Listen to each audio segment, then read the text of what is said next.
gaskets. Head gasket. This is the reed gasket. And then the gasket goes down here. Now, will we put RTV on that one? We're putting copper coat on. No, we're just putting copper coat on the head only. And the whole reason for that is to just make sure that if there is any imperfections in the gasket or the head, this copper coat will sink in and plug up all the holes or scratches.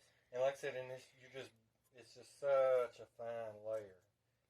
Yeah, because last time, guys, we had to beat the head off. It's more like just a glue more than anything. Like I said, it's a really super fine layer. And all it is just to cover up any imperfections that might be in the metal of the gasket or the metal of the head. If you had to measure it, I guess it would be 0.5 thousandths, maybe. What is that? Is that the distance between this crater and the gap and the? No, it's just. I mean, it's so thin, it's not even a measurement. I mean, it's. Oh, you're talking about the layer RTV. Yeah, it is extraordinarily. I can almost see the metal through it. That's how thin. Basically, I'm gonna lay that over there and let that be dry. I'll lay this gasket over here. Lay these gaskets there. We're gonna put this on. Okay, now I'm switching over to time lapse. We're not going to do that way, so. Well, you know, you got the gasket right. You got that.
Piston rings.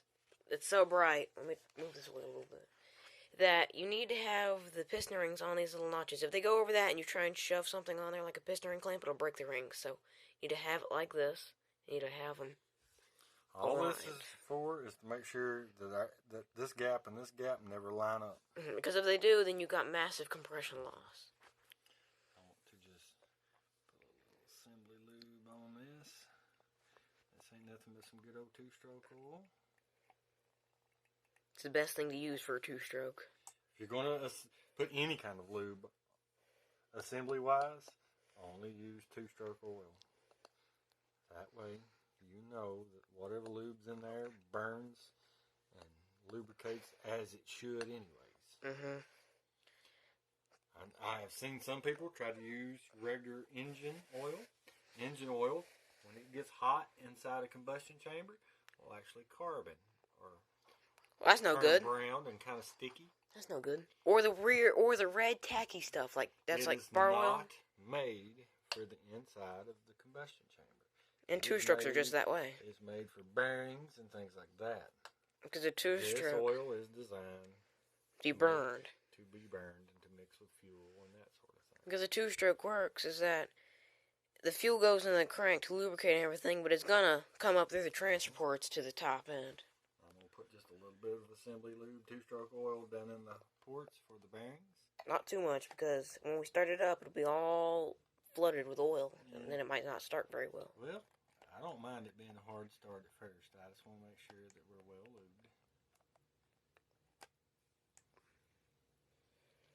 Put just a little bit down into the crank casing. Okay. Not much, just a little. The cylinder's in there. I know the cylinder's there. I want to check my ring gap one more time. What's that old saying goes? Measure twice, cut once. Well, same way with assembling things. Check. And then right before you do it, you double check it one more time. You never want to cross the piston rings over the top of that little hole. Not hole, the little pin that's in there. Okay. Reed block. Somewhere else. Now, this is the tricky part. Not so much on a bigger cylinder such as this. I think it is because you can't wrap your hand around the piston. It's going. Woohoo! Stiff.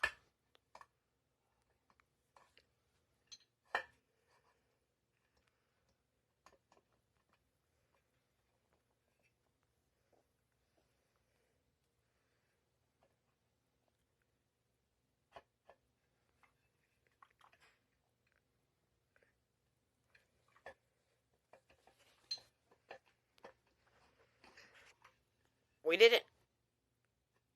We're not out of the woods yet. Now we're out of the woods. Okay. Do the rings. Mm-hmm.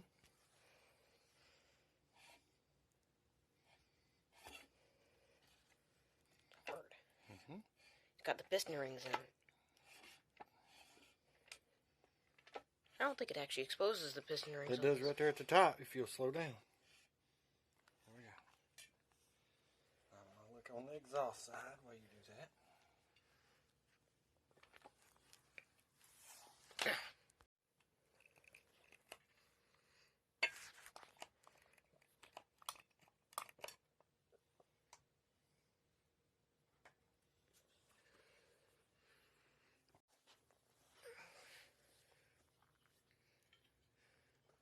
That's backwards.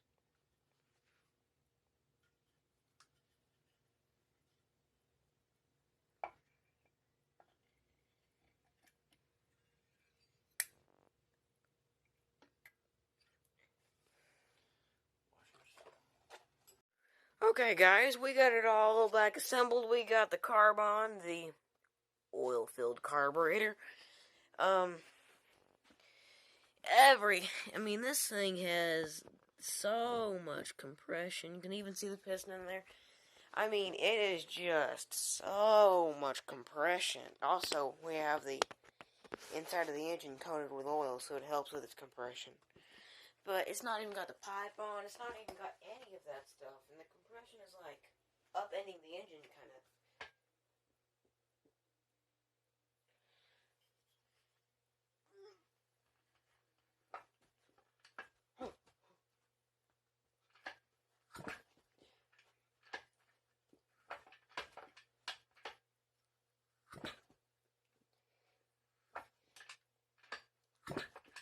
Here, that's compression right there. Go!